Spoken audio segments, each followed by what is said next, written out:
Hey everyone, welcome back to Learning Lane. Today we're diving into a fascinating truth about the world maps you've grown up with and how they've been lying to you. Have you ever looked at a map and thought Greenland is massive, almost the size of Africa?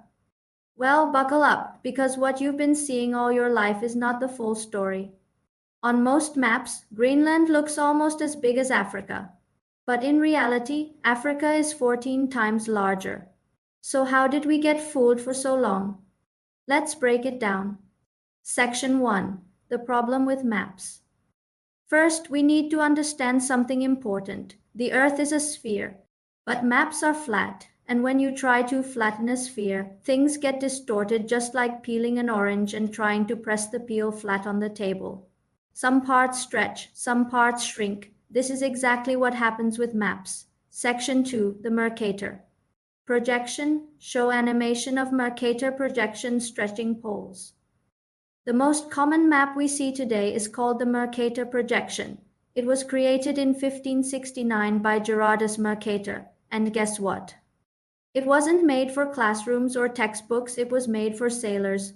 On this map, straight lines show accurate compass directions, which was super helpful for navigation, but there's a catch. The closer you get to the poles, the more the land gets stretched. That's why Greenland looks enormous, almost the same size as Africa, when in reality Africa is about 30 million square kilometers and Greenland is only about 2.1 million. Section 3: The Reality Check. Let's put this into perspective. Africa covers about 30.3 million square kilometers, while Greenland is only around 2.1 million square kilometers. South America comes in at 17.8 million square kilometers, and Europe is about 10.2 million square kilometers. Clearly, Greenland isn't even close to Africa's size. In fact, Africa is so large that you could fit roughly 14 Greenlands inside it, and South America could hold around 8 Greenlands. This massive difference shows just how much the Mercator map has been subconsciously teaching us a very skewed idea of the world's true proportions. Section 4: Why it matters. You might wonder, does this really matter? Well, yes, maps influence how we see the world. When some countries look bigger than they actually are, like Europe and North America, they appear more dominant.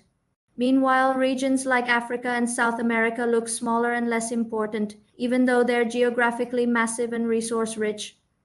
This subtle distortion has shaped education, politics, and even how cultures perceive power.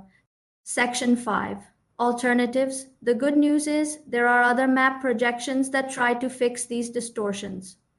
For example, the Gaull-Peters projection shows land sizes more accurately, though it looks stretched vertically. The Dymaxion map unfolds the globe in a unique way that tries to balance shape and size. And of course, the most accurate way is still the good old globe.